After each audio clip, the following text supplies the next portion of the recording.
This podcast is a member of the Voices of Wrestling Podcasting Network. Visit voicesofwrestling.com to hear the rest of our great podcasts, as well as show reviews, columns, opinions, and updates across the world of wrestling. To the highway in a brand new day. Over the rainbow, gotta let it go. So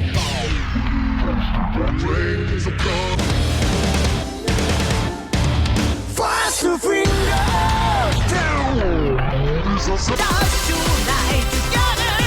He'll have me while the singing.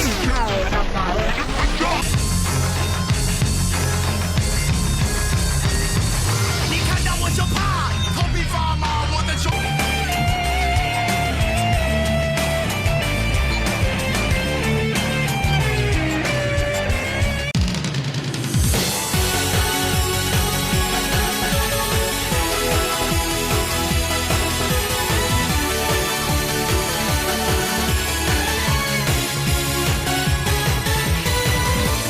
Welcome back to Open the Voice Gate for January 5th, 2021.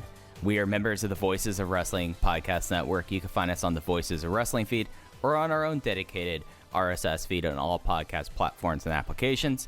You can find us on Twitter at Open Voice Gate. If you'd like to donate to the show, click the link in the show notes. It'll take you to our redcircle.com website. You click the red box that says sponsor the show, and you can do a one-time or recurring donation.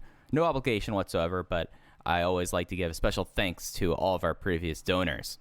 I'm one of your hosts. It's your old pal, Iron Mike Spears, joined alongside my friend, Case Lowe. And Case, 2020 is finally in the books. It is the most productive year we've had as a show. And now it's kind of time. We're in this winter break period. And it's a good time to look back on 2020 and Dragongate. But first and foremost, how are you doing tonight?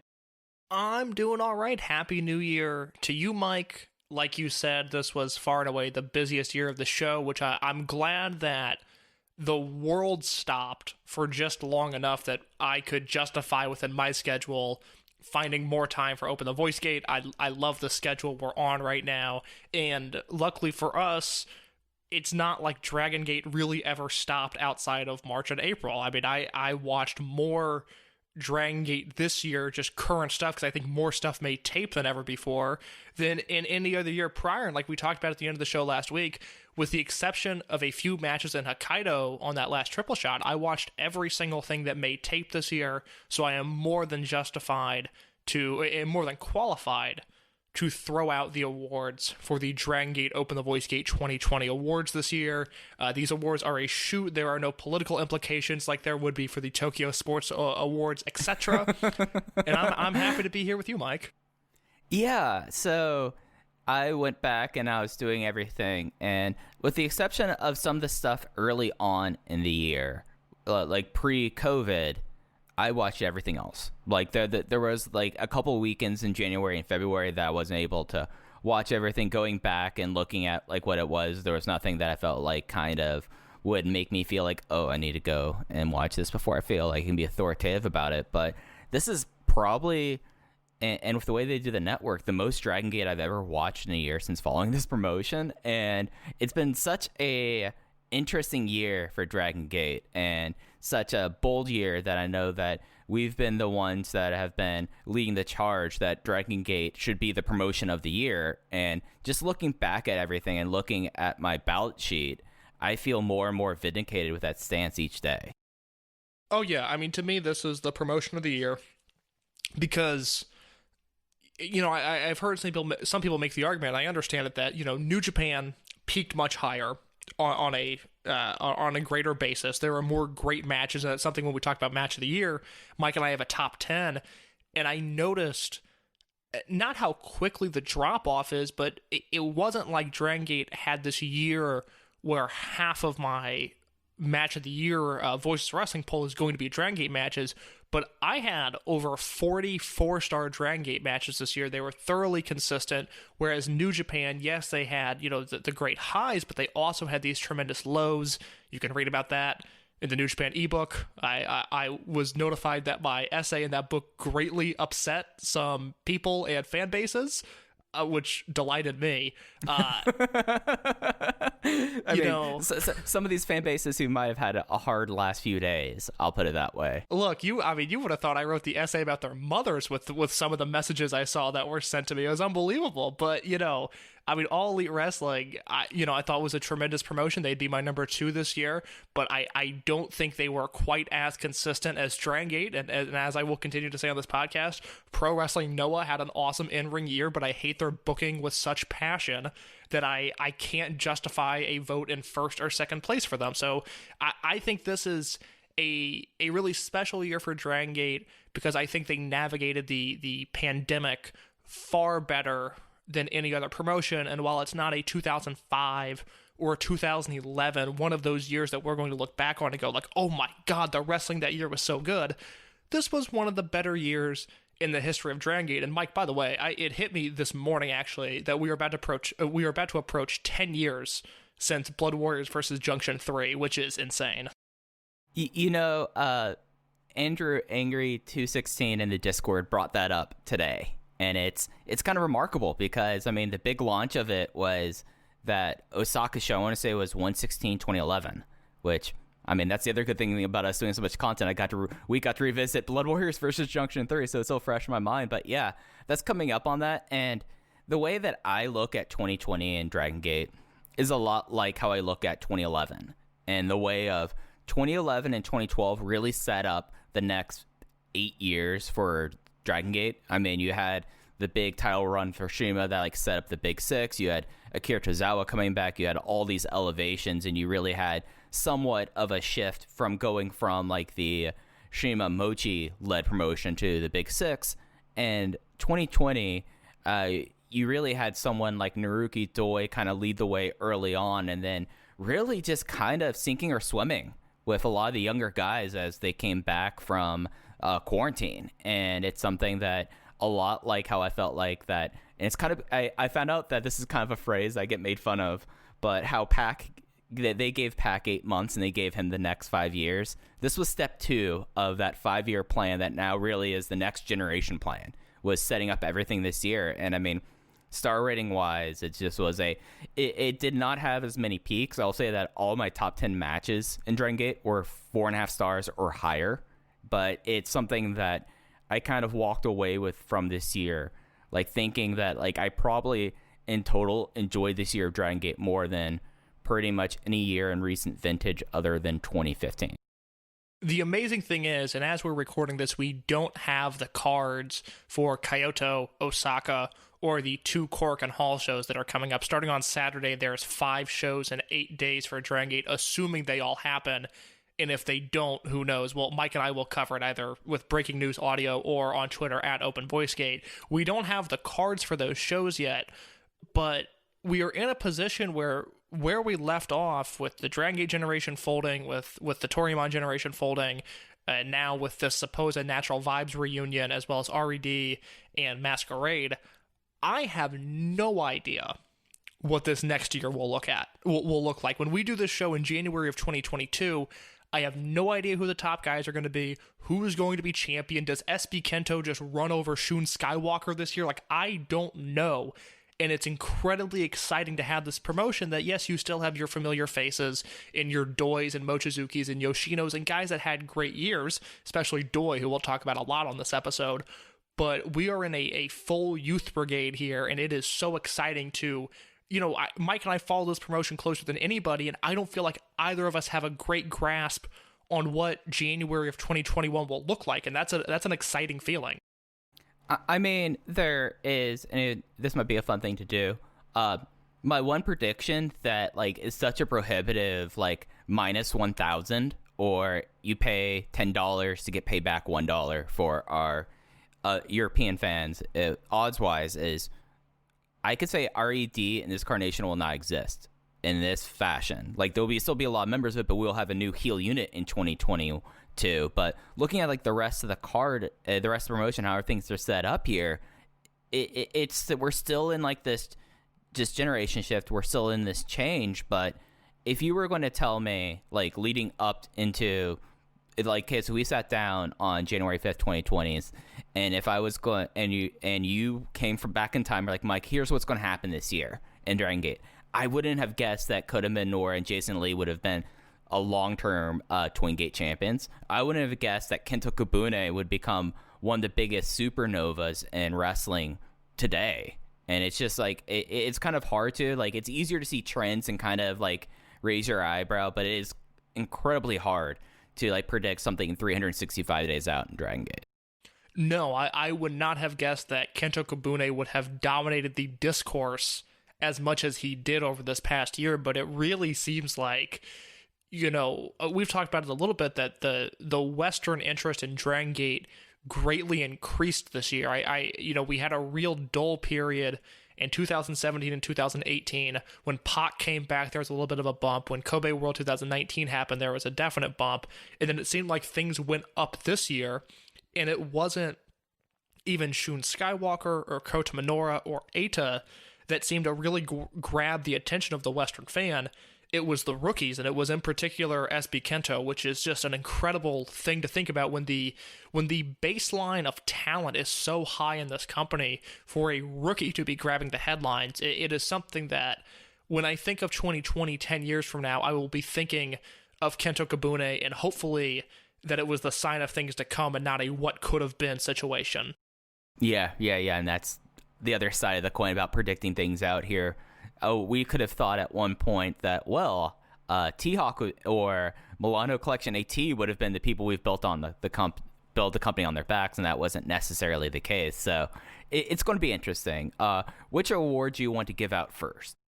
Let's go big, okay? I am a fan of the Go Big show. I live under the Go Big or Go Home mantra. Let's start with the MVP, and Mike, let's work our way down the list that you provided to me in pre-production.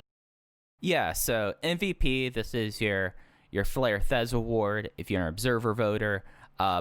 And in this year, I feel like that there were really two candidates, and those consisted, we're going to be doing winners and runner-up from our personal ones other than matches of the year. We'll do our top 10 in that way.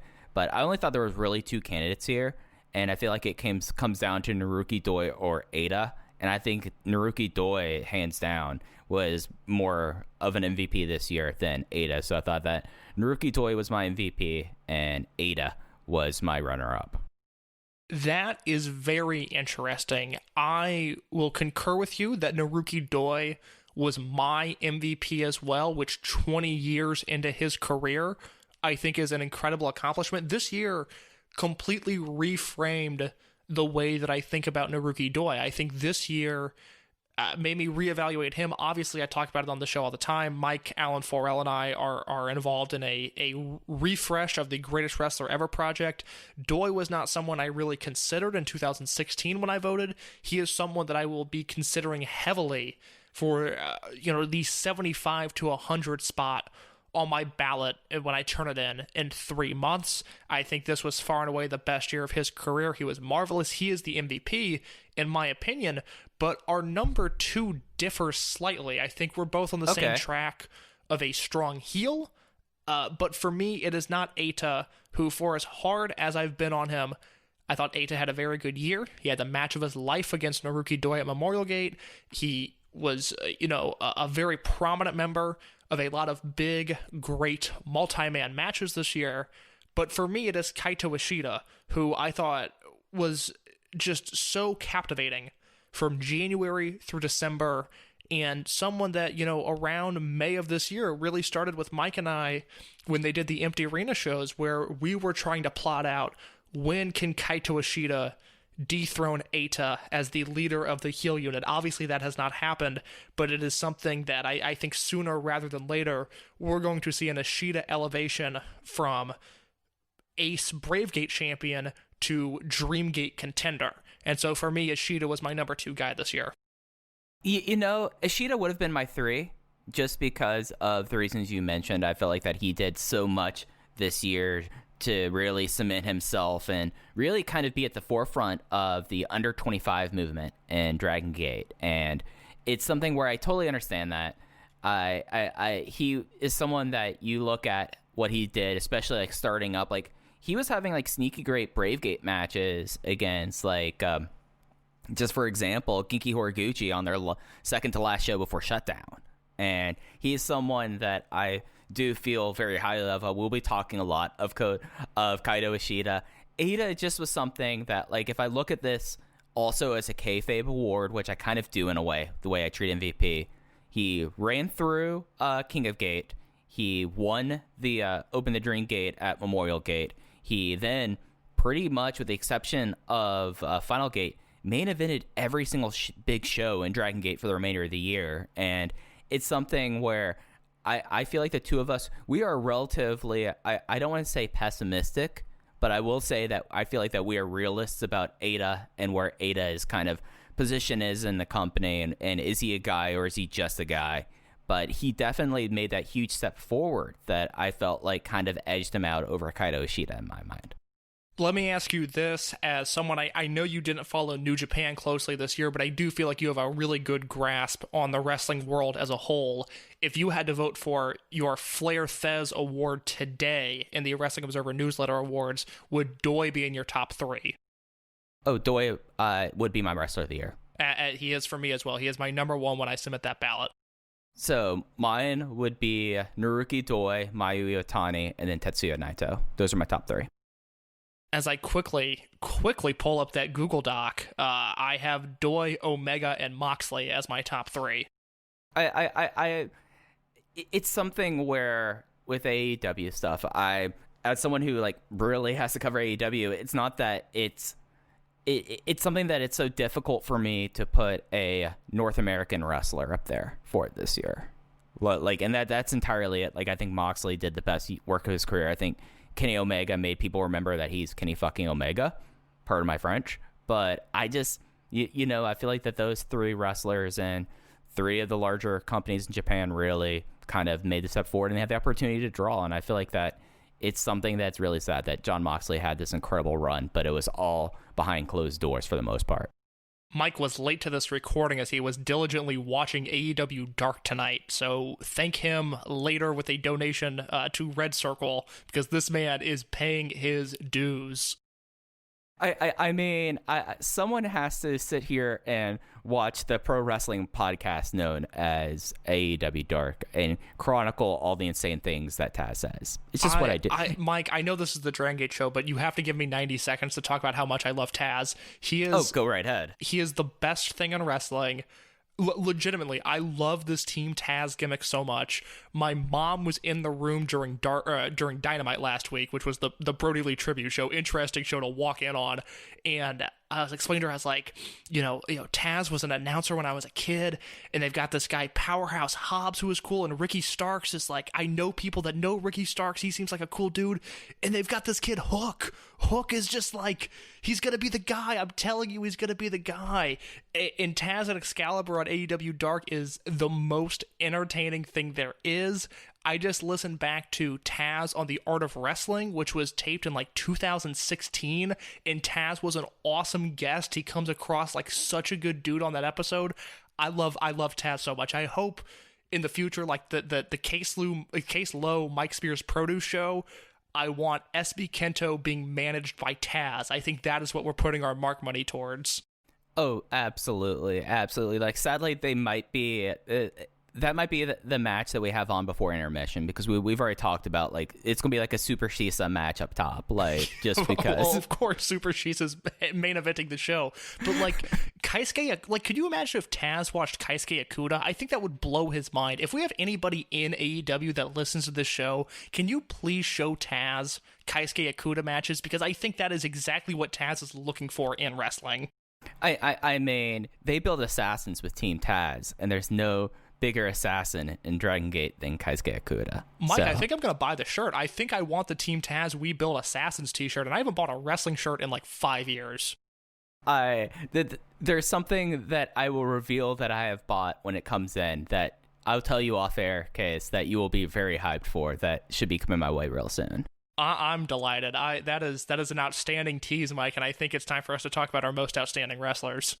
Most outstanding, this is traditionally your more work rate heavy, just a wrestler. it's something that it's kind of hard in this promotion to always say this person is out and ahead of everyone else. But case I give my awards first this time. Who is your most astounding wrestler in Dragon Gate in 2020, and who is your runner-up? The names are going to sound awfully familiar. My runner-up this year was Kaito Ishida, and my MVP was Naruki Doi. For most outstanding too? Yes, I apologize. I got distracted by the Festival de Lucha that's happening on my TV right now, but I did mean for most outstanding, it is Kaito Ishida and Naruki Doi as well.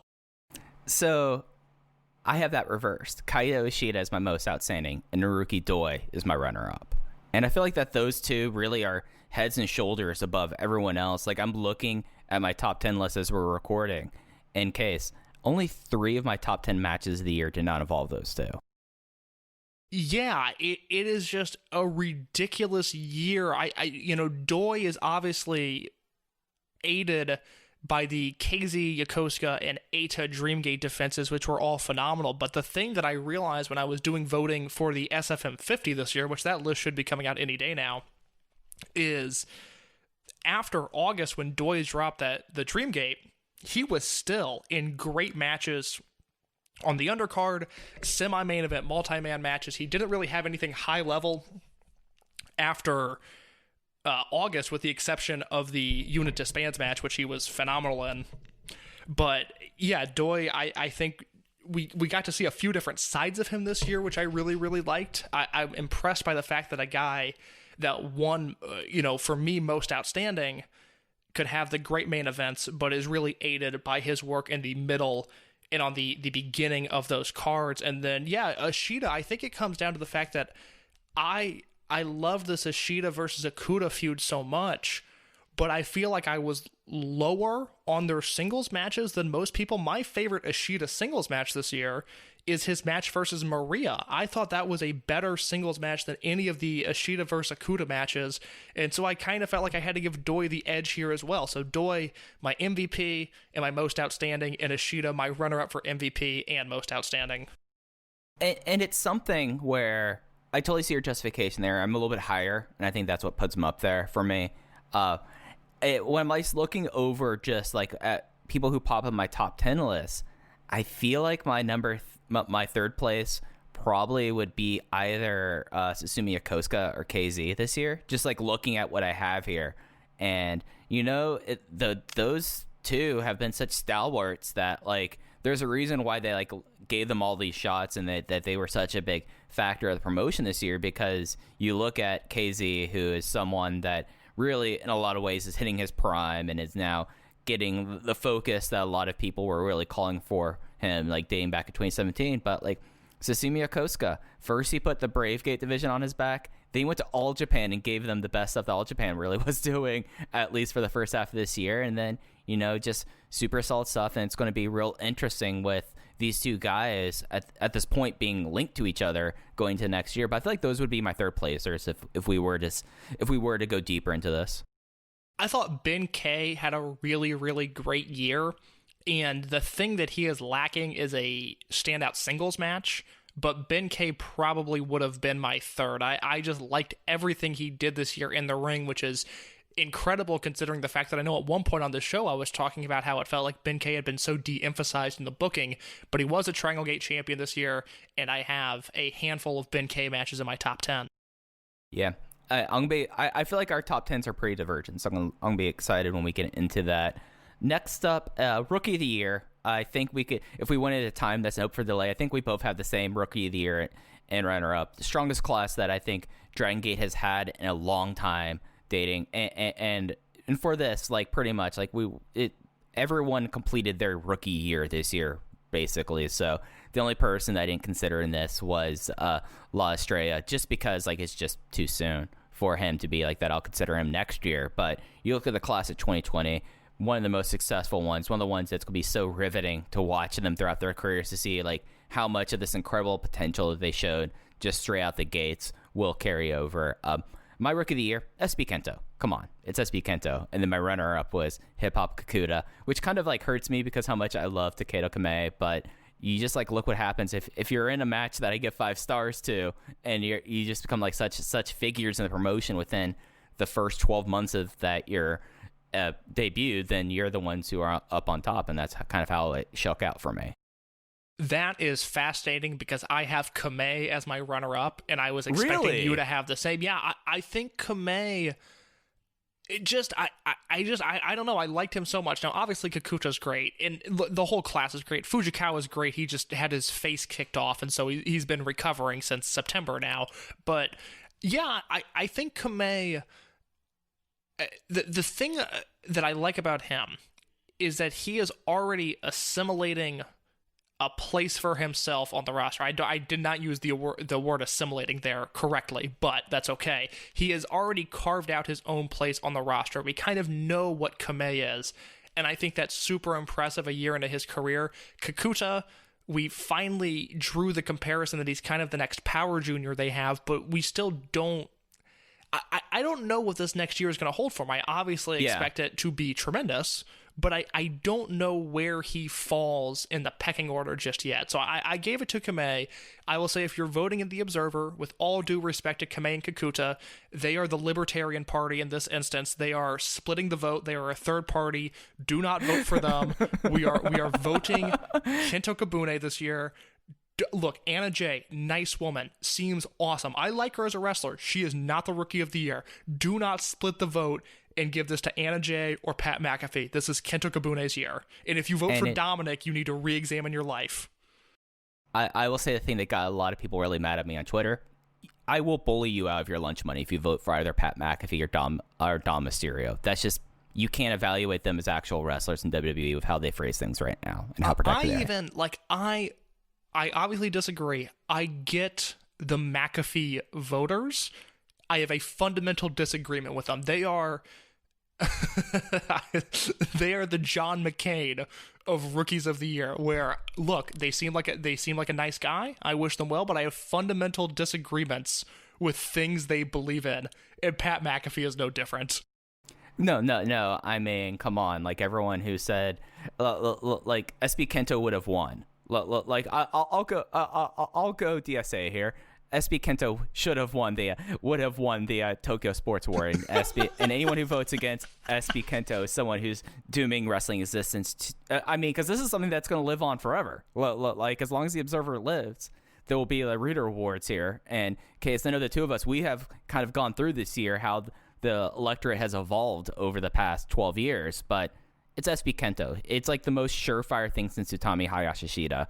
And I mean, up there, Shingo Takagi in 2004. Like, it's SB Kento. And if you're, I really want someone to try to lay out a argument where you could tell that Pat McAfee is a better wrestler than SB Kento, because he's not. He's not. You can't evaluate that because of how protected he is and how staged everything is in NXT, especially the matches he's been in. I love that in 2004, Shingo finished 9th in the Rookie of the Year voting, and then 2005 he won the thing, which is I thought it was 2004. He places in 2004 because he technically is a rookie that year, but for whatever reason, Dave had him eligible for 2 years. So in 2004, the winner is Petey Williams. He beats out Nakajima, Ken Doane, Chad Toland, and Austin Aries, who ended up winning the Ring of Honor belt at the end of December. So that's impressive. And then 2005, Shingo rightfully wins over Suwama, Christy Hemme, Daniel Puder, Bobby Lashley in 6th place. I'll throw this one at you, Mike. Choi Hong Man.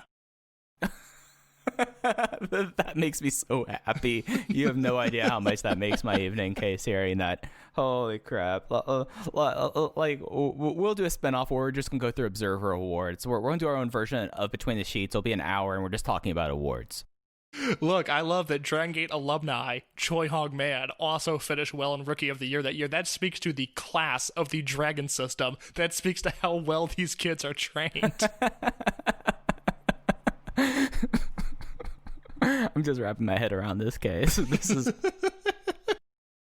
What a wild world we live in. What a wild world we live in. Let's talk about Best Tag Team. Kind of a hard year, I feel like, in like last few years in Dragon Gate really have been kind of interesting, seeing how like it's been so like combinations of wrestlers reliant, and it's something where I think that this was probably the hardest category for me to pull my top 2 tag teams. Case, who were your best tag team and their runner-up you had? I'm going to insult Kai here, but I'm going to compliment Kai in a minute, so it's going to even out. But I could not rightfully vote for Kai and BB Hulk because we've talked about it ad nauseum on the show now. I just don't like the state of the Twingate division. And although Yamato, Kai, and BB Hulk are fine wrestlers individually, I don't like seeing combinations of them in the Twingate division right now. So my runner-up this year, I went with a team that I think only teamed together 3 times, but I went with Ben K and Yamato. Okay. Ben K and Yamato, they headlined the first Korakuen Hall of the year in an excellent match against BB Hulk and Kazuma Sakamoto. And then on the first show of the year, Kyoto KBS Hall, they wrestled Gamma and Masaki Mochizuki in the Twingate Tag Team Tournament.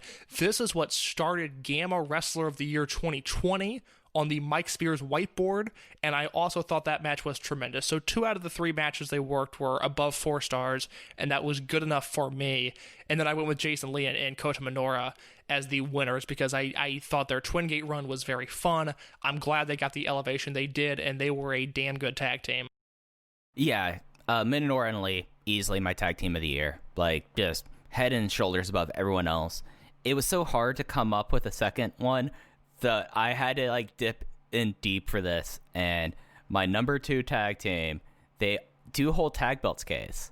They are the Kyushu Pro Tag Team Champions, Susumu Yokosuka and Genki Horiguchi. I thought about giving them a vote. I really did. I think for as long and strange as this year has been, I think it's easy to forget about how much fun the Twingate tournament at the start of the year was, because I not only liked Ben K and Yamato coming out of that tournament, but I loved the tag team of KZ and Dragon Dia, and I thought about giving them a shout out as well, because we talked about it on the show on probably the first episode we did this year about like, the Dragongate generation pairings really are up in the air right now. We haven't seen where guys are going to fall. I wonder if we get more of this KZ and Dia tag team. And of course, I don't think they teamed after January. I don't think they had a 2-on-2 match afterwards, but they were a super fun tag team. But that is a good call on the Horiguchi and Yokosuka team.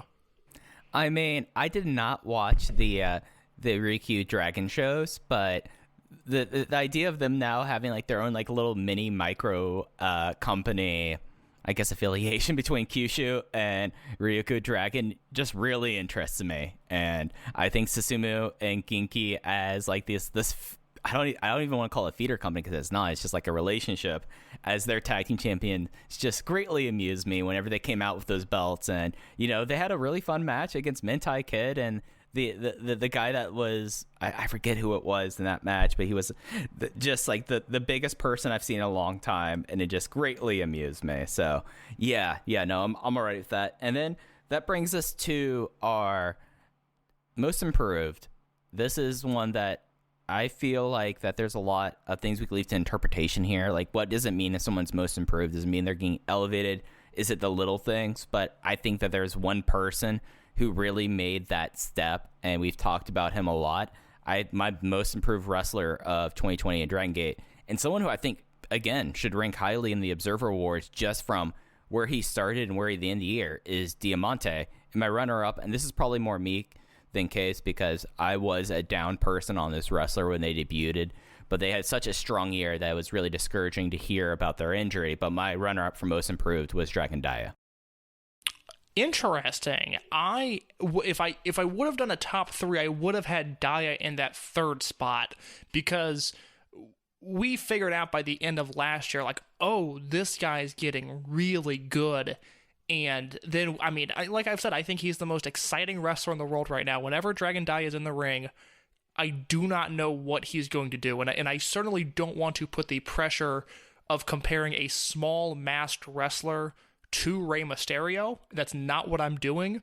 But I certainly think you can draw some parallels between a young Dragon Dia and a young Rey Mysterio. But I felt, because he was already so good at the end of last year, that I couldn't really give him my vote this year. No, that's fair. That's entirely fair. So who was your runner-up? Or who was your most improved and runner-up? I assumed that yours was Diamante, so I already was skipping over that. So Diamante was my winner this year for most improved. My number 2 is going to be Kai. And Okay, I see that. I see that a lot. the thing is, I was obviously very outspoken and very against Kai when he came into the promotion in 2018. Like I've said before, it should be noted that Shingo's final singles match in Dragongate, other than his farewell against BB Hulk, was an 8-minute singles match against Kai where Kai beat him. And I'm still not entirely over that yet. I still am processing the atrocity that was. But Kai found a place in Dragon Gate this year, and I've talked to people that rave about this guy in the locker room. They love the presence he brings. The Dragon Gate guys seem to like him so much. I mean, before he turned heel, Mike, we were talking about how Kai was the ultimate company guy. He just seems to love his time in Dragon Gate, and on a personal level, it makes me happy because this is a guy who's bounced around from place to place, and it kind of seemed like he really wasn't going to figure it out. And I never would have guessed that the answer was Dragon Gate, but I'm okay with him being here now. I think he's a really good wrestler that is probably in the lower half of in-ring workers in the company, but what he does well, and I'm happy that he figured it out and found his home in Dragon Gate.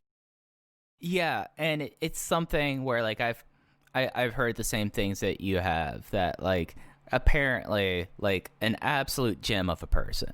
Like, even though he was very bewildered by my infamous chanting for Kai at Hog at WrestleMania week in 2019, he came out in a Try Vanguard t-shirt, so he's not acting like we wouldn't know who he was, Like, I don't feel like I'm off.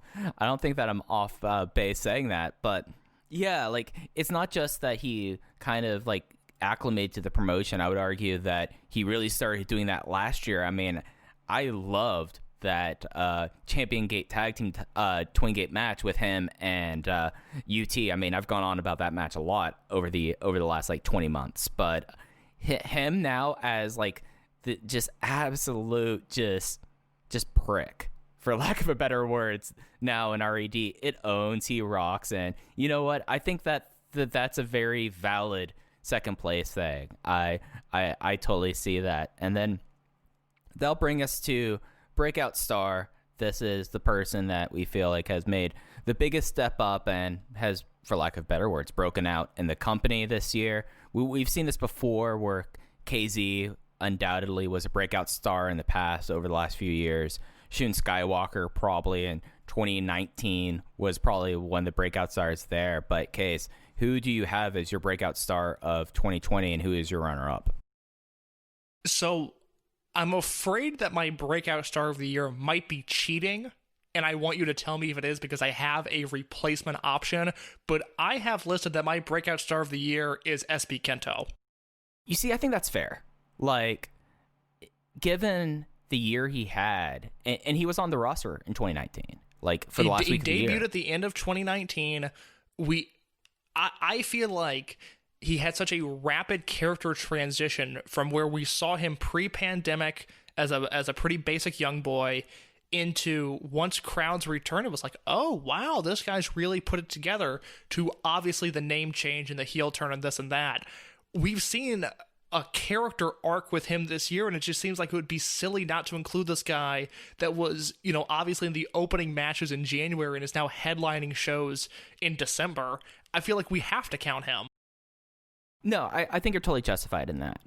I mean, I did not go in that route, but I totally understand that. Who is your runner-up?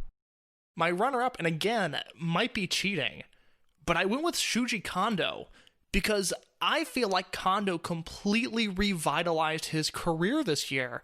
And it's not that Kondo was ever really bad in Wrestle 1.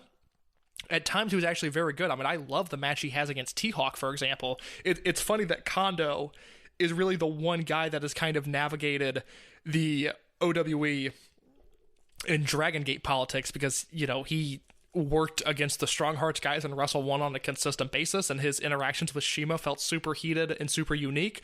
And then he, came back to Dragongate, which good for him. But I feel like his stock was really, really low coming into this year. He was old. He was aging.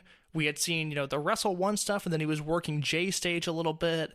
And before that, it was the All Japan run where there were the moments. I mean, like the Kenny Omega match is phenomenal. He was in All Japan 8 years, which I did not realize it was that long. So to say he had time at All Japan would be doing him a disservice. He had 8 years in All Japan, but I just feel like he was a guy that we had moved on from, that he was of a prior generation of Puro stars.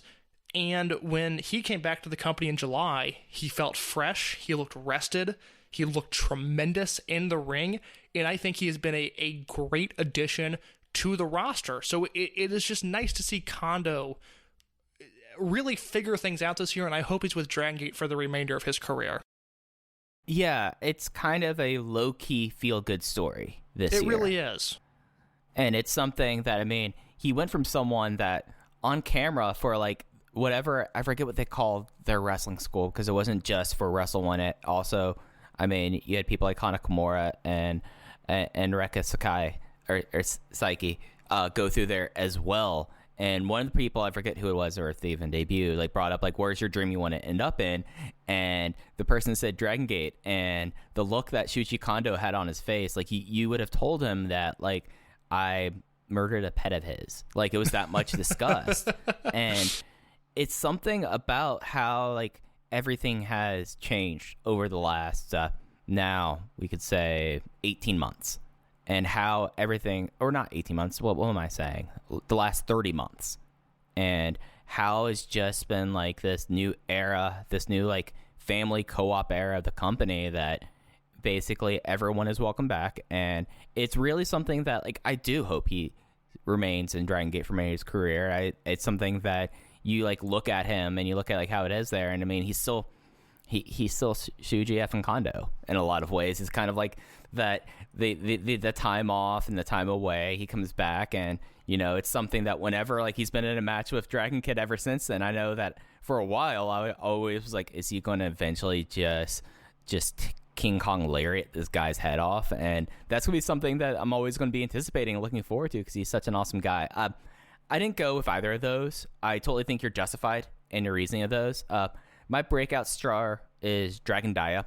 He was someone that, again, this is more of like my mindset about him was as someone that like, you know, okay, it's how much I value the idea of, oh, you're going to be a drag in this company. You better like live up to the name of this, especially like being the heir to Dragon Kid. Like he was someone that like, that's incredible expectations of him. And he really started to put that together this year. Sadly, he has a broken collarbone. I'm not even going to try to predict how long he's going to be out with that. But in 2020, I felt like he made like such a mark. And it was like the step forward that, I mean, until his injury, he was probably going to be the number 2 or number 3 of Masquerade. And that's a huge step forward for him. And the person who now is going to be the number 2 in Masquerade is my runner-up, and that's Kota Minoura, who, as soon as they returned to live crowds, they decided, oh, it's time to make Kota Minoura a guy. And he had such a hot last half of the year. He was in the tag team of the year with Jason Lee, and just really kind of put together in a way that I always thought that Kota Minoura was very good. He was not one of my favorites, but in 2020, he stepped up in such a large way that now he's kind of figured his way into how I view this under 25 class. I wasn't necessarily thinking about him in that regard before lockdown. And I feel like that's what gave him the runner-up spot. You know what? Bad job out of me. Minoura should have been mentioned in mine. If I had a third place vote, it would go to him. Yeah, no, and you know, you've probably convinced me that if I had a third place vote, then SBK should be third place in Breakout Star. Like, there's nothing here that I feel like that we're going to argue too much about until we get to matches of the year. Feud of the year. This is always something that sometimes Dragongate decides to focus all year on Dragon Kid versus Ada. Sometimes they decide to do some really cool stuff. And this year, there was not a lack of storyline stuff. And I think I've written about this thing. I'm going to write more about this feud later on.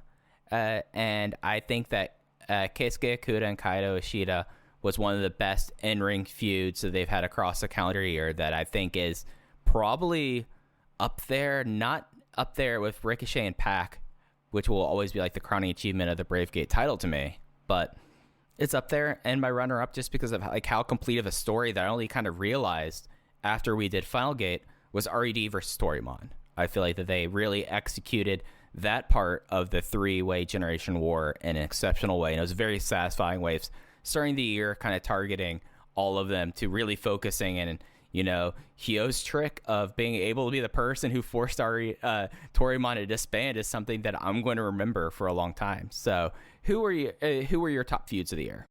Obviously, Ishida versus Akuto is my number one. Like I've said before, I think it is a comp DVD-worthy feud. If we were still consuming wrestling media in that way, Mike and I would have put together the Keisuke Okuda versus Kaito Ishida 2020 DVD, and you would have so many different chapters on the thing. It was a feud that took place the entire year. It's funny you mentioned the in-ring aspect of it, because I almost feel like the angles of it, and again, I loved the matches they had, but the angles they had were so strong, where you had the brawl around the empty arena in March, you had Ishida being ringside for a lot of Akuda's matches, and Akuda cheating as a result of Ishida being there, and then Akuda unmasking as the yellow mask demon, and then swerving on Ishida. That was a tremendous angle.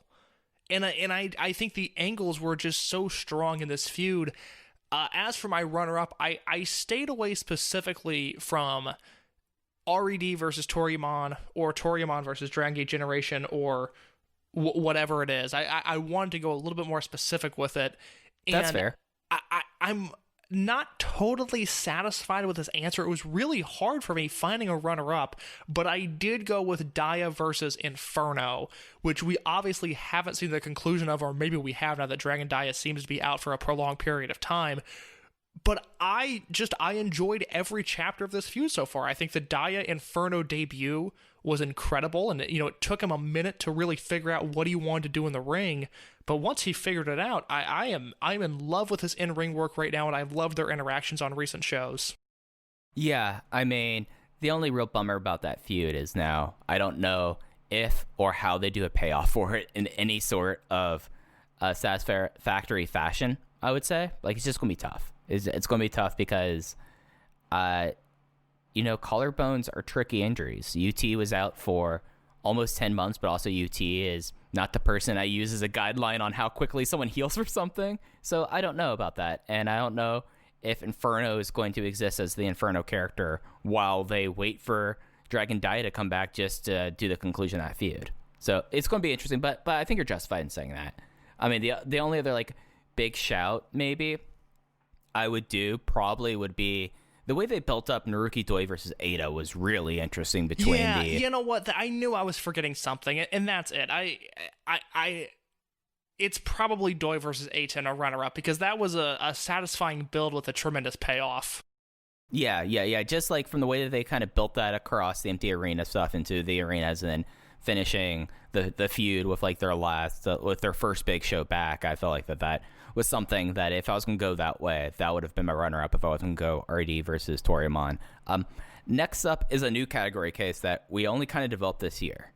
And this was something that I was originally, when we were going to do this, I have my notebook, which is different from the Joe Lane's notebook because I color-coded cases seen photos in my notebook. It is insane. I do things like color-coded, different things, so I'm able to refer to things quickly, but I was going to do something that I was going to do that I will do next year, because I was basically taking everything from my notebook and putting it into a spreadsheet and try to develop some sort of analytics of okay, this is what a baseline wrestler is in Dragongate. How much better did someone perform against the baseline?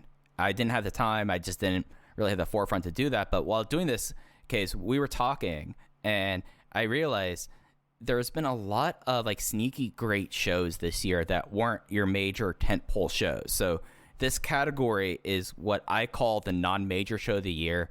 And basically, you're removing the big five. You're removing basically your Memorial Gate, your Champion Gate, your Gate of Origin. I took out the Toryumon reunion and said all the rest of the Korakuens exist here. So basically, we're talking about your monthly Korakuens, your Kobe's, your Triple Shot in Hokkaido, your Osaka Edion 2s, and we're talking about Hakata and Kyoto. So, Case, what was your non-major show of the year and your runner-up? My non-major show of the year runner-up is going to be the July 12th show from Osaka number 2. And I almost feel like I had to justify this with myself, because on my spreadsheet, I don't have a single match from that show over 4 stars unless I'm forgetting something, which I'm pretty diligent about putting stuff in my notebook after it happens, my spreadsheet.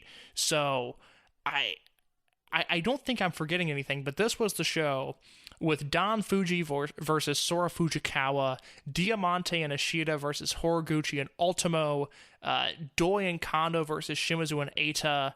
I don't remember that Daya, Kai, Yamato, Dragon Kid, Yoshino, and Yokosuka 6-man, but that sounds like a lot of fun. And then the main event was 3.5 on it. Okay, yeah, that match sounds good. And then the main event was Lee, Minoura, and KZ over Hulk, Sakamoto, and Yoshida, which is where Minoura pinned Hulk, and they started the build to the Twin Gate match at Memorial Gate there. I don't remember having anything over 4 stars in the show, but I remember leaving this show and thinking, like, yeah, this show was a lot of fun. This is exactly what I was looking for from an Osaka number 2 type show. So I had to include it. I remember this show very fondly. And my small show of the year was the November 5th Korakuen Hall show, which had Daya Inferno, Eita, Kai, and SB Kento over Dragon Daya, Minoura, KZ, and Yamato in the main event. And it also had Benkei, UT, and Maria versus Dragon Kid, Kagatora, and Kondo in the semi-main. You know, this is why I was kind of excited about this. I did not have either of these shows on my list. That Korakuen, though, was an absolute banger for Korakuen. And I mean, that I loved that 6-man tag that main evented that Osaka number 2 show. So my runner-up for this is a Korakuen as well. It was the show actually right after the Osaka Ideon 2 show that you talked about. It was the 7:15 Korakuen with the main event that I went 4.5 stars on with Yamato, Benkei, Kai, and Strong Machine J versus Yoshino, Yokosuka, Kondo, and Dragon Kid, and then a Daya and Keisuke Okuda versus Ishida and Hyo match that I went 4 stars on. Yeah, that match was really, really good. Other choice hits on that show, we had a second match, 6-man tag, which this is an insane one looking at it. KZ, Jason Lee, and Kota Minoura versus Masaki Mochizuki, Azushi Kanda, and Gamma. That rocked. We had Ultimo, Don Fuji, and Kagatora versus Yoshida, Diamante, and Sakamoto. This was the one I think that Diamante did 3 different hammock bumps during it, and that just like popped me. And then the semi-main event of the show was Naruki Doi and Ryo Saito versus Hulk and Eita. So just a solid that would probably be my 3rd place vote, because the main event of that show, we'll talk about it in a minute, but I love that main event, and I completely forgot about Daya and Okuda versus Hyo and Ishida. That match rocked. Yeah, a sneaky great show, and I think it's probably still up there in English on the network with all these Korakuens, so it's worth checking out. My non-major show of the year case, an absolute relevation for me. I have 3 4-star matches on this show. 4 stars or better. This is the August 15 Kobe Sambo Hall show. In case you know for how long I've complained about Kobe Sambo Hall shows. For a very long time, very publicly. Very publicly. It was something that I would watch them, and it would just be a miserable experience for me, just because they were very, very dry. It was all perfunctory fine, but it just kind of existed. But here is what's on this Kobe Sambo Hall show from August 15th.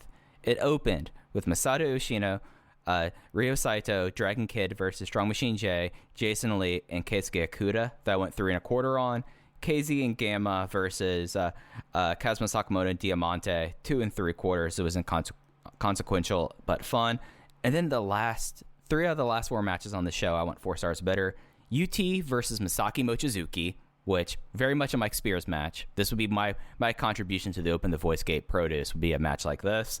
And then Yamato and Kai versus Hulk and Yoshida. That was Gentleman's 3. But the semi-main event case and the main event of this show, want to just take a moment to talk about semi-main event, Kento Kabune, Takedo Kame, Madoka Kakuta, and Sora Fujikawa versus Naruki Doi, Susumu Yokosuka, Shuji Kondo, and Don Fuji. Just a tremendous match that was kind of a replay of the 12-1 2016 Rookies versus Vets match, but with Shuji Kondo just being absolutely mean. I went 4.25 on this match, and this was the match that they had to go reissue the Please Don't Chant for this one because people love Sora Fujikawa. And the main event, Benkei, Dragon Dia, and Kota Minoura versus Ada, Big R Shimizu, and Kaito Ishida. Just was one of the best Dragon Dia performances of the whole year. And a lot of the interplay between Kaito Ishida and Dragon Dia, which is the one feud from this year I wish happened, because those two guys' chemistry was absolutely awesome. And I went 4.25 on that show, in that match as well. So my small show of the year was August 15th, Kobe. No complaints there. That was an excellent show. Yeah, and it's just like going back through these things, I was like, oh wait, there's a lot of awesome things here. But we have a special category, show of the year. This is everything. And it's something that this year I feel like that it's a hard year to kind of compare stuff, but I found it very interesting that, at least for me, like my top 2 shows were ones that were done in the Quiet Crowds era. My show of the year was Final Gate 2020 from Fukuoka on December 20th, and then Dangerous Gate from Tokyo Ota City Gym on September 21st. So, Case, what were yours? Did you have the same? I have a feeling that this might be one where we line up. Yep, same order, same everything. I'm in complete agreement with you there. Yeah, just like it's something that like these big shows that they had during the era of Quiet Crowds, they were able to put together some real remarkable stuff there. I don't even know what I'm like thinking back. Like Kobe World was such like a nice show, but it didn't rate to me as much as these two. Like just looking at like the big shows this year, I felt like that these two kind of were heads and shoulders above everything else. Maybe Gate of Destiny, but I feel like Gate of Destiny still, you had that main event that was really an angle to bring back Shun Skywalker. Yeah, the other options here would have been Memorial Gate, and then we counted the Toryumon reunion as a major show as well. And the Toryumon reunion, I guess Champion Gate as well. And those Champion Gate shows were good, but not as good as Final Gate or Dangerous Gate. And that's the thing. Like when I filled out my Observer ballot this year, pretty much everything I had was post-COVID, or I guess, we're in the midst of COVID, but post-lockdown, because, we really had 2 months of Japanese wrestling and 2.5 months of American wrestling before things shut down. And while I had no interest in watching empty arena wrestling outside of AEW and Dragongate, I'm okay with the clap crowds for what they are. They're obviously a deterrent to some extent, but I don't mind them. When I was going back and rewatching some Noah and some All Japan for SFM 50 this year, I knew I couldn't dive into an empty arena All Japan show, but, for, an All Japan clap crowd Korakuen show, not the worst thing in the world. So I've just gotten used to the reality that we're living in, which is these clap crowd shows are the best things that I saw this year. And for me, it was Final Gate and Dangerous Gate in that order. Yeah, no, I'm totally with you on that. And in case, I say this one for last because I feel like that this is going to be the part that we're going to have a lot of talk about. Matches of the year. How do you want to handle this? Should we go from our bottom up on each list and just alternate? Yeah, let's do that. All right. I went first last time, so you can go first here. What is your 10th match of the year? My number 10 match of the year. And this is a year that, like I said, a loaded year in terms of quality, but not necessarily a year with a ton of top-end stuff. And I just went straight down on my spreadsheet and found what I thought were the 10 best matches. I did not really do not to say a gimmick match as my number 10, but typically during the Voices of Wrestling poll, my 10th match will be a vanity pick of sorts. This time I just went straight down, and my number 10 match is going to be from the November 5th Korakuen, and it is going to be the semi-main event on that show at 4.25 stars, Dragon Kid, Kagetora, and Shuji Kondo versus Benkei, UT, and Yosuke Santa Maria. And that match was like such a fun lead up because the chemistry that UT and Shuji Kondo had. So, yeah, I totally see that one. My number 10 match, this is it features the 2 best tag teams of the year in my mind. This was from that Dangerous Gate from Tokyo Ota City Gymnasium on September 21st. It is the Twin Gate match where Kota Minoura and Jason Lee face off against Susumu Yokosuka and Dragon Kid. Oh, wait, no, that does not have my runner-up there because Kiki Horiguchi's not part of that match. That's on me. My bad. That's okay. That was a great match. Would you like me to move on to my number 9 now? I gave that one 4.5 stars. Yeah, go ahead. I've got 2 here at 4.25, and my number 9 is from what I thought was the runner-up show of the year, the Open the Bravegate match that opened the show with Kaito Ishida versus Yosuke Santamaria. I thought the Ishida defense versus Horiguchi was great, but watching this show live and watching it obviously unspoiled, I was totally sucked in by the Maria near falls in this match. I thought the match structure was brilliant, and I went 4.25 here, Ishida versus Yosuke Santamaria. Yeah, I totally see that being that high for you. I was 3.75 on it. It just was the RED sleaze kind of got to me in that one, especially starting off the show. But I think you're totally justified in that. My number 9 match is a part of the Open the Twin Gate tournament they had starting the year. And these two teams should take you back, Case. You talked about KZ and Dragongate.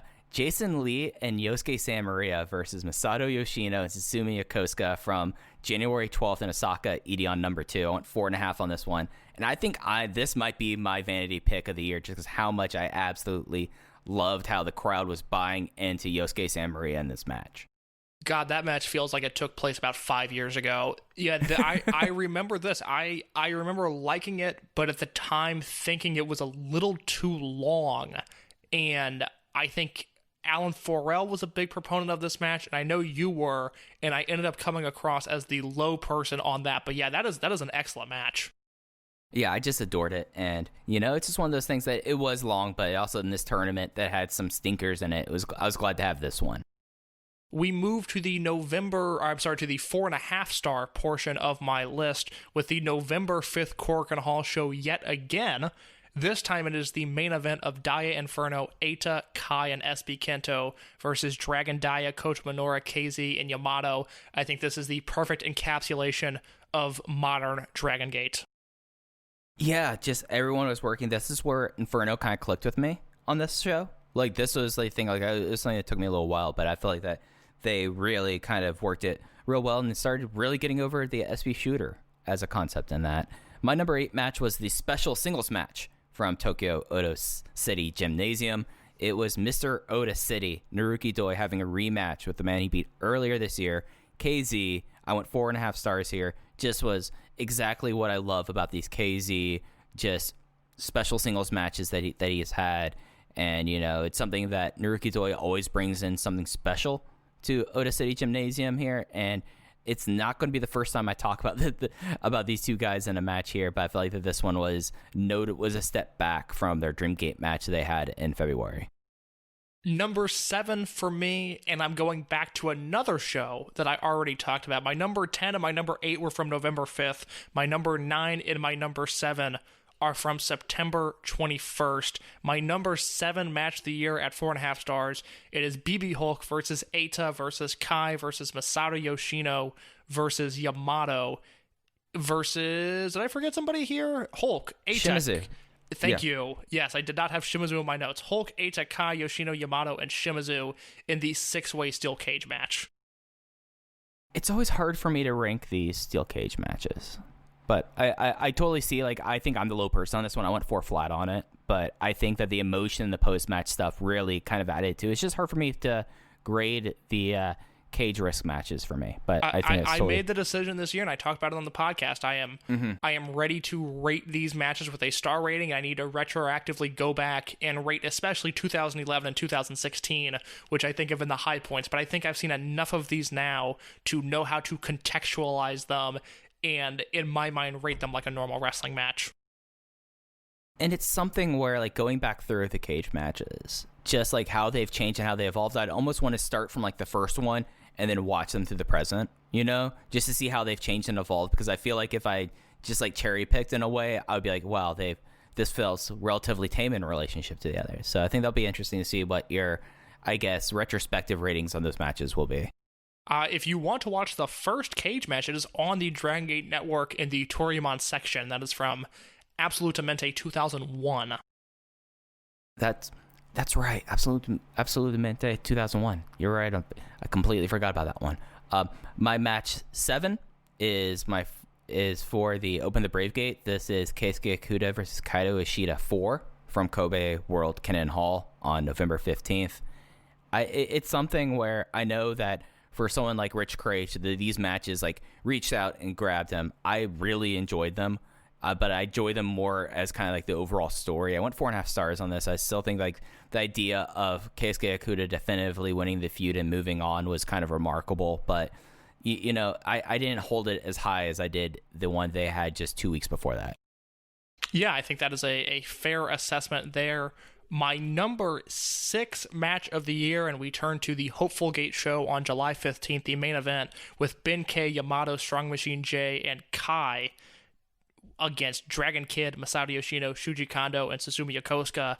This was the moment in Kondo's return where I knew we were in for something special. He went all out in this match, and this was, you know, the first Korakuen since February. Fans were at this one, and it was kind of the first bit of normalcy we had in Dragongate up to that point, and it was just it was a comforting match in a way, and an excellent display of pro wrestling at that. So I've talked about this Korakuen in my small shows, but this was my number 11th match. This was my last cut. I have no qualms with that given your list so far.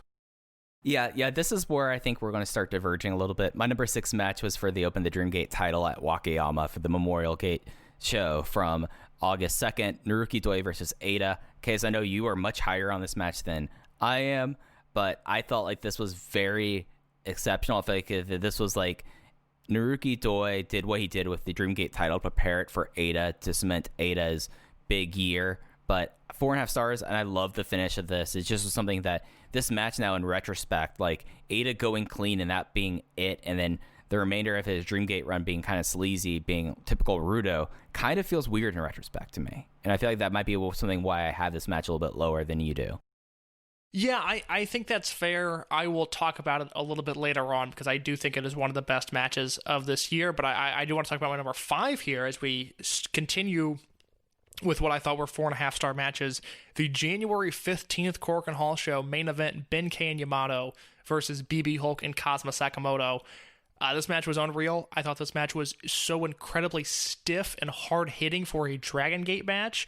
And I was really, really into the double ace pairing of Ben K and Yamato, and I kind of hope it's not the last we see of that tag team. Case, this is the first time where we line up exactly. This is my number 5 match as well. This is an excellent match that it happened in January.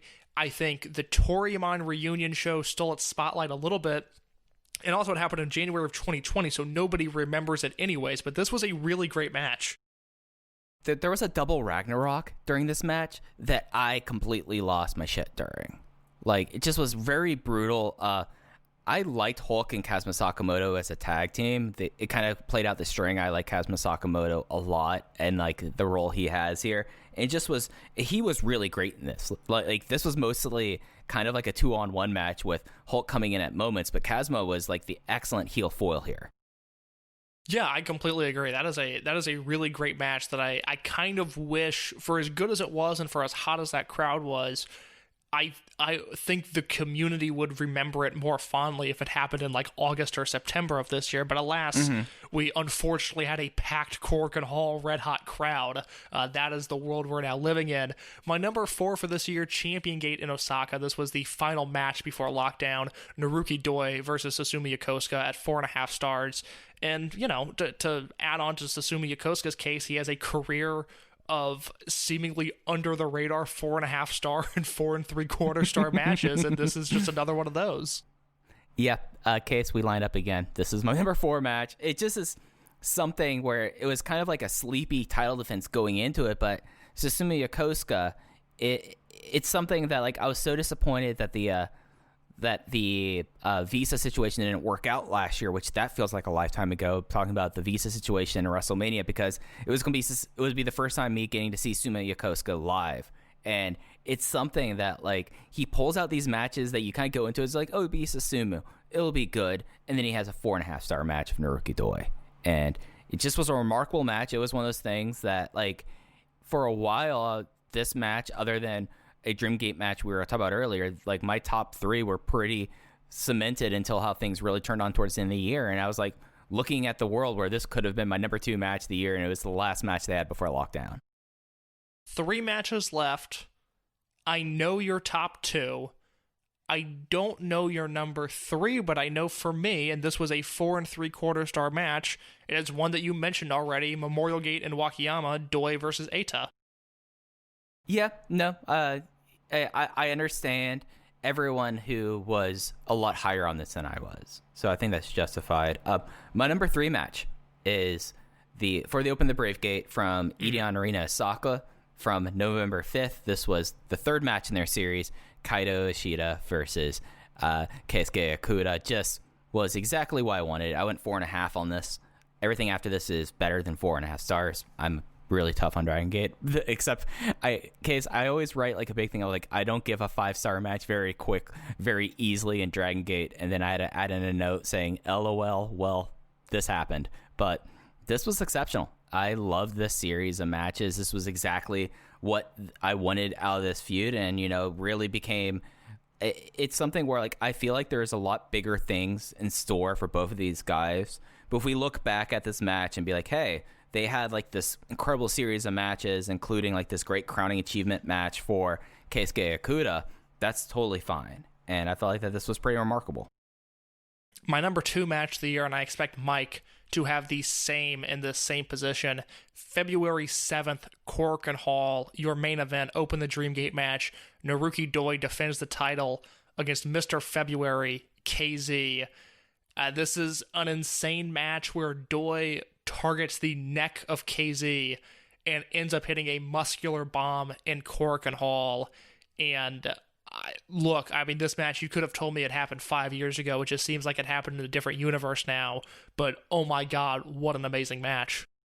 The crowd exploding for the muscular bomb. Like, terrified, because before he hit it against Benkei at Final Gate 2019, it was teased, but it was sealed. But the way that it happened and how brutal it was, and then just like the tease of like the super impact into the Super Doi's 5s, Naruki Doi does a curb stomp in like the first 5 minutes of the match, and it's the ugliest curb stomp I've seen in my life, guys. It's remarkable. Almost 4 3/4 as well. It is my number 2 match. It's just is something that it's remarkable, and I think this is the thing where like I totally understand now going through these things why Naruki Doi was your most outstanding wrestler, just because he was a guy who, other than like Team Boku stuff, which it is what it is, he just didn't miss, and it's remarkable this year. Like looking back at it, it's like kind of want to make a best of Doi in 2020 comp DVD now that I'm thinking about it. Well, and even in Team Boku, he is the work rate guy there. So if you get them in a position where they find themselves working hard, it's going to be off the back of Doi and certainly not Saito. Doi is kind of the muscle in that group and the guy that continues to push them forward. So it was really an incredible year for him. So Doi is in my matches 4, 3, 2, and 1. As Doi is in the match, the unit disbands match, Dragon Kid, Genki Horiguchi, Masato Yoshino, Naruki Doi, and Susumu Yokosuka versus Eita, Hyo, Ishida, Hip Hop Kakuta, and SB Kento from December 20th at Final Gate. This was a 5-star match for me. It is my first Dragongate 5-star match since 2015, and if you'd like to hear my full list of Dragon System 5-star matches, we talked about that on the Final Gate review show that you can find in your podcast feed. Yeah, we've talked about this match really in depth recently, and something that I didn't really think of until right now. Hyo has a 5-star match in the way I look at Dragongate Pro Wrestling, and my favorite wrestler of all time, Akira Tozawa, doesn't. That's kind of wild to think about now. Like the idea, and it will be lost to history, and it's important that you and I remind people of this constantly, but this match came about because Hyo won a battle royal and said, this is the match I want, and that aspect of this feud needs to be preserved for future generations. It's Hyo's trick. It's awesome. He did the Joker's trick. And it's something that, like, the unit, losing unit must disband match. Like, there's been some exceptional ones since we both have the same last 5-star matches, like Gate of Destiny 2015, Shingo Takagi versus Masaki Mochizuki match. But there's been so many strong ones. There's been some that have just kind of been feeling a little like, it was like, yeah, no, we're playing out the string here of over generation. We all know what's going to happen here. It'll be a good match, but it can't be transcendent. This match was transcendent. This match was incredibly special. I know the English version is not up yet on the network. As soon as it goes up, I'm going to rewatch this entire show. and I'm going to especially pay attention to this match. It is remarkable, and, you know, it's going to be one of those things that I'm going to remember for, hopefully for the rest of the time I'm watching pro wrestling. Dragon Kid basically having his mask torn to shreds, trying to fight off everyone, and then finally having to submit to the SB shooter. Just incredible stuff, guys. Just one of the best matches I've ever seen. I mean, really one of the best matches I've ever seen. And when I woke up on Christmas morning to find out that Dave gave this 4.5 stars, my feelings were hurt. I mean, we're so close, Mike. We're so close to Dave giving Dragongate a 5-star match. He basically has, but he really hasn't. Yeah. he really hasn't, but he kind of has, and this could have been the thing. And if it turns out to be that SB Kendo does not win the fucking Wrestling Observer Rookie of the Year award because Pat McAfee was more well known, and it could have been that SB Kento could have been awarded 5-star matches, and the people that listened to Dave would have taken notice of that, I'm gonna be furious, guys. I'm going to be just beside myself. Yeah, I mean, look, he's not winning Rookie of the Year, and we know that, and it sucks because he is really just, I mean, he's so deserving of it. And if SB Kento didn't exist, I would say Kamei and Kakuta are more deserving of it than anyone else in wrestling. I mean, Sora Fujikawa maybe is up there. I had to remind Dave that Sora Fujikawa was eligible because he had, if you look at the way it's listed in the Observer when he lists out the eligible Rookies of the Year, it's Kento, it's Kamei, and it's Kakuta, and then there's like a list of names, and then it's Sora Fujikawa. And I know when people tweeted at him, I saw a lot of people mentioned the 3 Dragongate guys, but a lot of people left Fujikawa off of that list, which was disappointing. But Fujikawa, showed as much promise as anybody, but like I said earlier, he took a kick to the face, and it broke his face. I mean, I only hope for his sake that, it's going to be a cool scar. Like, I mean, he is the dreamboat of the class, and I guess that's kind of a way, like, we had one last topic we were going to talk about, and that is something that Jay tweeted about, and it's kind of like the Dragongate injury list and like the unit landscape leading into this weekend's shows. So we do know officially the people who are on the injured list. Oji Shiba still has knee issues, haven't heard a single thing about him. Sora Fujikawa might be coming back soon. Like, it was something that, like, I know he's back training, so who knows if he's back yet. Strong Machine J is out for repairs. I think he needs to do a complete overhaul of that. And then we've talked a little bit about Dragon Dia, and then Naruki Doi is having a surgery this week, or coming up soon. I don't know if he's actually had it, but he's having a surgery to basically, I did some research into it. Okay, so I know I've told you about this, but just for the listeners, he basically, the nerve that activates your funny bone in your elbow is pinched, essentially. And what it is, it's this outpatient procedure, because he's someone who's had, like, how long has Naruki Doi has had elbow problems? I feel like it's been forever, right? Yeah, I feel like that's something we've kind of tangentially known about for a while. Yeah, so, like, this is an outpatient surgery that basically alleviates the pressure, and there's, like, one way where they'll, like, completely, like, kill the nerve there, so you won't have that, but it's basically stops his elbow, like, the funny bone nerve. I'm not a doctor, by the way. Just want to say this.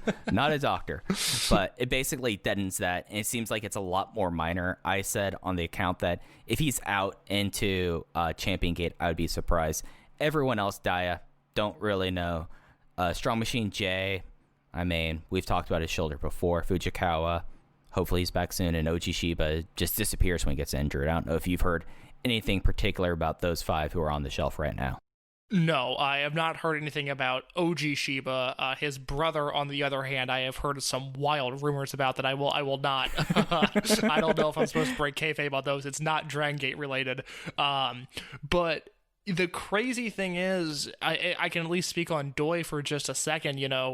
I'm assuming he'll at least miss the month of January, which would put him in a position, the only times that he has missed time in his career is in 2006, after he took I believe it was a power bomb from Roderick Strong that did a lot of damage to him, and he missed 4 months there, and then he missed December 2014 and January 2015 with an injury that I know they used in storyline, but I can't remember what the injury was. So Doi missed 2 months there, but it's 5 guys on the shelf, but I think they're kind of fluky injuries because Doi wrestled for 20 years and with the exception of Roderick Strong injuring him, had really missed no time before. Yeah. And if you ever wonder why there's the Roderick Strong list, that's why. It's a shame because I have recently been watching a ton of Roderick Strong footage. I'm sure in the near future, Alan Forel and I will be podcasting about Roderick Strong, and I have a lot of very strong, poor choice of words, I have a lot of very passionate opinions about how good Roddy's career has been, but we did not get to see a lot of him in Dragongate as he really badly hurt Naruki Doi. Yeah. And it's going to be interesting because we are in the midst now. We can officially say this case. It's unit shuffle time. And that's kind of like the last thing I wanted to touch on before we got out of here, Case. So there are going to be open auditions for Natural Vibes. I think we've talked before about how this doesn't necessarily pass the smell test for us, but there's a lot of shakeups I think that are going to be happening before we get to where Naruki Doi is going back. Yeah, so just to give everybody an idea of what the unit situation is right now, according to Dragongate, and they list Natural Vibes as being an active unit, but you have, and I will list off these names of guys that are currently without a unit. It is Ultimo Dragon, Yamato, Ben K, Kaisuke Yakuda, Masaru Yoshino, Dragon Kid, Shuji Kondo, Strong Machine J, Yosuke Santa Maria, UT, Yasushi Kanda, Masaki Mochizuki, Don Fuji, Gamma Kagatora, Yuki Yoshioka, Takedo Kame, Sora Fujikawa, Mondai Ryu. I'll be nice and throw Kenichiro Arai, Super Shisa, and Stalker Ichikawa in that mix as well, and then OG Shiba. So you're looking at essentially half the roster without a unit. So I don't know when things will settle down, but we are certainly in for an eventful next month or so. Yeah, and a lot of the older guys, like Don Fuji and Misaki Mochizuki, I would take them off the field unless there's a team veteran, but I don't think there'll be a team veteran because they just did Torimon. But it's going to be interesting. I mean, the person that I'm going to be looking at with bated interest is going to be Masato Yoshino. Like, it's going to be interesting to see what he does for the next 8 months. Yeah, because they've planted the scenes of him teaming with Takedo Kame, which I think would be awesome, and I would like to see a unit built around those two guys. Yeah, and then like you have the ace Yamato, you have Dragon Kid, kind of the he's not the ace, but he's very much like the touchstone of it. Benkei, Okuda, who I think those two are kind of tied together unless there's going to be some surprise turn. UT will be real interesting. Kame, Kagatora. I mean, it's going to be a lot of interesting thing, and I don't think. And I think we will probably be seeing some people being moved out of RED. And we've talked before about Natural Vibes. Just does not pass my smell test. But who do you expect? Like, I know Ada is the big name. Who comes with Ada outside of RED? Well, it can't be Kikuta. It can't be SB Kento. I don't think it's going to be Hyo. I don't think it's going to be Hulk. I don't think it's going to be Kai. It would be shocking if it was Sakamoto. Mm-hmm. Diamante needs to be a heel. He needs to wrestle Ultimo. I'm afraid we're looking at near-future face turns for Eita and Takashi Yoshida. Which means that the Triangle Gates would probably be vacated, or there'll be a loss before that. Yeah, but you look at it, those are the two remaining pillars of Berserk and Antios, and I think if we're going to really dive into this youth movement, the two remaining pillars of those units are going to be the ones to go. Yeah, and then we could talk about other future heel turns as we come up to it. We do not have the cards for coming up for this weekend, but just so everyone knows, this is going to be the lineup. We'll figure out how we're going to record this soon. Kicks off on the 9th at Kyoto KBS Hall for, I think they're calling this Open the New Year Gate. They are.